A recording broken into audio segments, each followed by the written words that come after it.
성공예감이 되옵니다. 함께하고 계시고요. 9시 44분 흘러가고 있습니다. 혹시 여러분은 그런 적 없으십니까? 왜 속담에도 있지 않습니까? 사촌이 땅을 사면 배가 아프다. 뭐든 이제 비교되는 세상이기는 한데 남 잘 되는 소식을 들으면 시기 질투가 나는 경우 있기는 있죠.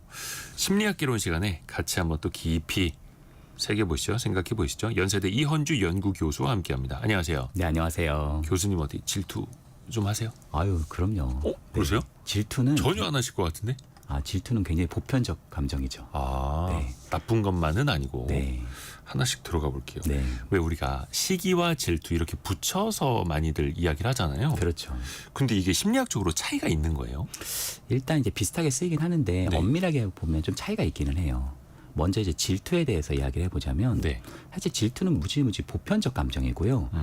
이걸 정의를 해보자면 자신이 가진 것 있잖아요. 네. 혹은 가지려고 하는 것, 뭐 차지하려고 하는 것, 네. 그런 것을 제3자에게 잃을까 봐 두려워하는 감정입니다. 저거 내가 가져야 하는데 네. 혹은 내 것을 네. 빼앗길까 봐. 뭐 예를 한번 들어볼까요? 네.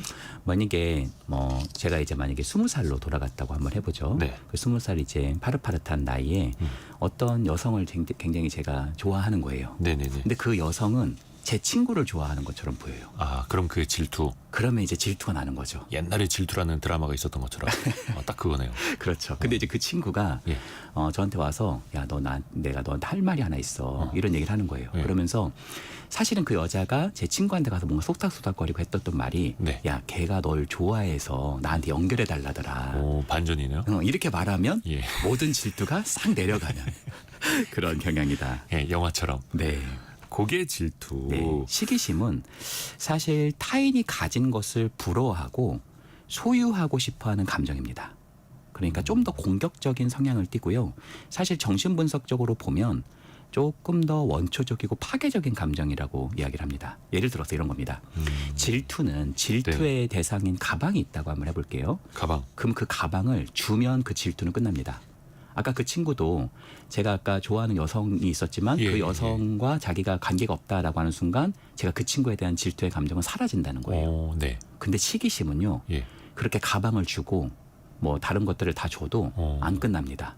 그 대상이 파괴될 때까지 사실은 멈춰지지 않는 감정이라고. 계속 미워하는 거예요? 그렇죠. 그 대상을 잘 되는 미워하는 꼴 자체가 싫어. 그렇죠. 쟤 망했으면 좋겠어. 네네. 그러면 그 사람이 나보다 조금 더 안 좋아질 때까지 계속. 그렇죠. 그 파괴적으로. 사람이 굉장히 안 돼서 어떻게 보면 좀 망가졌을 때 쌤통이다. 이런 희열감이 있다라고 정신분석에서 얘기하기도 하죠. 그러니까 시기심이 훨씬 더 무서운 거네요. 그렇죠. 그러니까 내가 갖지 못한 걸 네가 갖고 있으니 네 것도 내가 한번 망가뜨려 줄게. 이런 감정들이 있다면 그건 질투보다는 시기심에 가깝다. 그러니까 막 누군가를 막 끌어내리려고 하는 사람들 그 속에 시기심이 있다. 그렇죠. 이렇게 네. 보면 되겠네요. 네. 근데 왜 그 사촌이 땅을 사는 것처럼 남이 잘 될 때 왜 속쓰리고 왜 질투를 하게 될까? 앞에서도 보편적인 감정이라고는 설명을 해주셨는데 네. 무엇 때문일까요? 인간의 이런 심리라는 게. 이게 내가 잘 안 되는 것보다 네. 더 기분 나쁜 게 뭐냐면 사실 나는 그냥 제자리인데 딴 사람은 굉장히 잘 되고 있는 게 참 힘들거든요. 그러니까 이걸 상대적 박탈감이라고 하죠. 네네. 근데 이제 문제가 그런 것 같아요. 사실 사촌이 땅을 샀다고 해서 내가 손해본 건 없잖아요. 예. 근데 이 배 아픔은 뭐냐면 내가 뭔가 손해를 봤다고 계속 느끼는 거죠. 내가 그러니까- 손해를 봤다고요? 남이 잘 돼서? 네. 그러니까 사실 객관적으로는 아무것도 안 잃었지만 뭔가 상대적으로 더 초라해지는 듯한 느낌? 이것이 속을 쓰리게 만드는 거죠. 그러니까 팩트는 사촌이 땅을 샀다고 해서 누구 걸 내 걸 뺏어간 것도 아닌데 내가 네. 손해본 거는 없는데 네. 감정적으로 내가 손해보는 것 같다라고 느끼는 거예요. 그렇죠. 그 사람과 나를 비교하면서 어떻게 보면은 자기가 뭔가 박탈됐다고 느끼는 감정이라고 할 수 있죠. 또 하나 재미난 게 네. 예를 들어서 얼마 전에 그 빌 게이츠도 한국을 왔다 갔습니다만 네. 그런 사람들이 뭐 빌딩을 샀다라거나 네. 재벌들이 뭐 어떤 기업을 인수했다거나 그런 거는 전혀 아무 시기 질투가 안 느껴지죠. 네. 그런데 내 주변이나 나랑 비슷한 사람이 뭘 샀다, 뭘 얻었다, 뭘 잘 됐다 하면은 네. 뭔가 좀 그런 시기 질투 같은 감정이 커질 수 있잖아요. 그렇죠. 이건 어떤 이유 있을까요? 사실 잘 모르는 재벌 회장이 막 빌딩 짓고 하는 건 배 안 아픕니다. 왜냐하면 나랑 관계도 없고. 배가 아프려면요 사촌이나 형제나 친구나 뭐 이런 사람들이어야 돼요. 그러니까 실제로 굉장히- 그렇죠. 네, 자기가 굉장히 동질 집단이라고 볼 수 있는. 그러니까 원래 상대적 박탈감은 나와 비슷하다고 여기는 사람이 나를 앞질렀을 때 느껴지는 감정과 좀 더 가깝고요. 아, 나를 앞질렀을 때 네, 그렇죠. 이미 나랑 멀리 있는 사람은 상관없으니. 네. 근데 사실 기자님 문제가 뭐냐면 예. 그런 속담이 나오는 시기만 해도 땅 샀다는 소식은 어쩌다 한 번씩 들리는 소식이잖아요. 그렇죠, 그렇죠. 그렇잖아요. 땅을 뭐 맨날 사는 건 아니니까. 네. 근데 지금은요, 참 문제가 뭐냐면 SNS나 이런 데서 사촌이 아파트도 사서 오르고, 주식도 사서 오르고, 코인도 사서 오르고, 건물도 사고, 그 자주 해외여행도 들려, 다녀오고, 계속 들리죠. 그러니까 좀 정말 우리 사회가 요즘에 정말 좀 피로한 사회, 조금 감정 피로 사회가 아닌가 이렇게 생각해 봅니다. 그렇죠. 그 SNS에 올리는 것도 사실은 자주 올라오고 가장 좋은 것만 올리니까. 네, 그렇죠. 그게 또 대한민국에 참 신기한 게 그 아파트가 있는 지역 네. 이름만 들으면 대충 또 얼마짜리인지를 전 국민이 알 수 있고. 네, 네, 그러니까 참 피로 사회다라는 표현이 딱 맞는 것 같네요. 네. 그러면 나 스스로 한번 체크해 볼 수 있을까요? 내가 좀 질투가 많은 사람인지 아닌지 이거 어떻게 알 수 있는 방법이 있습니까? 저 같은 경우는 사실 좀 여행 다니는 거 있잖아요. 해외여행 다니는 거 있잖아요. 네네. 또 장기적으로 여행 다니는 거. 그게 참 질투가 나요. 음. 네, 그러니까 자기가 좀 관심 있는 분야를 얼마나 비교하고 있느냐 이런 걸 좀 체크해 보는 게 좀 중요한 것 같아요. 아, 내가 관심 있는 분야를 나 스스로 얼마나 비교하는가. 네, 그러니까 그거를 계속 끊임없이 SNS 가서 계속 내가 뭘 보고 있다든지 저 계속 친구 뭐 근황을 했나? 네, 근황을 어디 갔나? 본다든지. 네. 네. 그러니까 내 성적보다 남의 성적에 더 관심이 많다? 그럼 그 사람을 질투하고 있을 가능성이 크고요. 내 가방보다 저 사람 가방에 더 관심이 많다? 그러면 그것도 질투에 조금 더 가까울 수 있고요. 또 자존감이 약할수록 타인과 자신을 좀 더 많이 비교하게 됩니다. 네, 그런 부분도 분명히 존재하고 있다 이렇게 말씀드릴 수 있겠네요. 내가 가진 것에 사실은 집중해야 행복한데 네. 남이 가진 것에 더 많은 관심을 갖고 있으면 당연히 질투하고 있는 거고. 네, 이거는 아마 많은 분들이 그래도 깨달으실 수 있을 것 같아요. 네, 내 마음속에서 뭘 어떻게 꿈틀대고 있는지는 네. 느껴지니까요. 네, 그리고 지금 속보가 나왔는데 오늘 한국은행 금융통화위원회가 열리죠. 기준금리 연 2.5%로 동결됐다. 다시 한번 2.5%로 동결을 했다라는 속보 알려드리고요. 시장의 예상치가 한 70, 60%는 동결될 것이다라고도 채권 전문가들도 봐왔었기 때문에 크게 뭐 이변이 있는 것 같지는 않습니다. 이 이후에 미국의 또 연준에서 어떻게 금리를 결정하느냐가 그 이후에 금통위 결정을 좌우할 수 있을 것 같고요. 일단 오늘 금통위에서는 기준금리를 연 2.5%로 동결했다라는 소식 한 번 더 알려드립니다. 자, 그리고 어떤 사람들은요. 우리 이제 질투 시기에 대해서 이야기를 하고 있었는데 네. 이런 질투심이 사실은 그것도 좋아하는 거야. 사랑의 감정이야. 네. 막 이렇게들 보기도 하지 않습니까? 이거 네. 맞는 말입니까? 질투를 사랑하고 연결해서 이야기해 보면 예. 기본적으로 내가 소중히 여기는 대상을 타인에게 뺏길까 봐 두려운 거잖아요. 네. 그래서 보통 사랑하는 사람들끼리 많이 발생을 해요. 그래서 사실 우리는 질투가 아예 없다. 꼭 좋은 것만 아닌 것 같아요. 그러니까 좋아하는 사람한테 내가 느끼기도 하는 거니까요. 그렇죠. 질투는. 그렇죠. 왜냐하면 그건 오히려 애정이 있다는 신호거든요. 근데 이제 반대로 과도한 질투는 오히려 사랑과도 멀어지게 할 수 있습니다. 왜냐하면 이 질투가 과하게 되면 불안해지고 네. 소유욕을 증폭시키고요.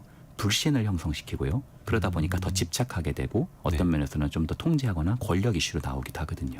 그래서 아. 사실 저는요. 성숙한 사랑에게서 가장 중요한 것은 질투보다는 안정감과 신뢰가 아닌가 그렇게 생각을 해봅니다. 왜 기자님 그런 거 있잖아요. 네. 우리가 얼마 안 된 연인들이 사랑한다고 할 때는 가슴 뛰고 막 질투하고 그런 것도 있을 수 있잖아요. 네. 뭔가 이 사람하고 있으면 로맨틱한 감정도 느끼고. 근데 꼭 그것만이 사랑은 아니거든요.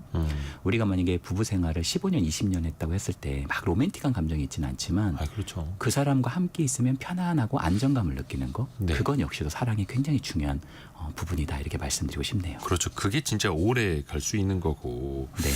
일단은 내가 질투를 느낀다라는 것부터 내가 깨달으면은 되는 거고. 네. 그리고 아까 어디더라? 김준호님은 옆집 부부가 다정하게 손잡고 외출 시에 질투나요. 아, 이게 뭐 또 나도 좀 그렇게 해볼 수 있는 상황이 되어야 네. 하는 건데. 네. 만약에 주변에 진짜 막 질투심 많은 친구가 있다. 네. 질투심 많은 애인이 있다. 네. 그럼 좀 어떻게 해야 할까요? 내가 예를 들어서 상대가 나를 질투하고 있는 분야 있잖아요. 네. 그 분야에 대해서는 좀 자기를 드러내지 않는 게 중요한 것 같아요. 예를 들어서 티내지 말아라. 네, 예를 들어서 제가 만약에 여행을 굉장히 좀 질투하고 있다. 그럼 그 친구가 자기 해외여행 갔다 온 얘기를 저한테 많이 하는 거는 저한테 질투심을 더 많이 이제 유발할 수 있다라는 거죠. 그러니까 내가 얼마나 괜찮은 사람인지 대단한 사람인지 이런 것들에 대해서 그게 질투의 표적이 된다면 최대한 좀 지양하는 것이 좋고요. 또 좀 분명한 경계를 세우는 것도 좀 필요한 것 같아요. 너무 가까우면 많은 정보를 공유하잖아요. 그것은 뭐 사람 사이에서 불협화음을 많이 나타낼 수 있기 때문에 내 일상을 전부 공유하지 않는 것. 그리고 작은 질투가 벌어졌을 때 특히 사랑과 애정 사이에 그런 게 많잖아요. 그럴 때 조금 이렇게 너무 커지기 전에 해소를 하는 측면들이 좀 좋은 것 같아요. 예를 들자면 내가 걔랑 밥 먹은 게 뭐가 문제야? 야, 너는 안 먹었어? 이렇게 말하면 이제 굉장히 싸워지는 거죠. 그렇죠. 네. 근데 사실 이렇게 본심이 중요한 거잖아요. 네가 불안할 수 있다라는 게 내가 좀 이해가 돼. 사실 나는 근데 네가 진짜 중요하다. 제일 중요해. 이렇게 오해를 처음부터 좀 불식하는 거. 사실은 나는 너라는 친구도 참 중요해. 소중한 친구야. 그렇죠. 말을 그렇게 또 해줘도. 네네. 그러게요. 또 그렇게 질투심 많이 느끼는 사람 괜히 자극해서 좋을 거는 없으니까. 네. 같이 또 따뜻하게. 네.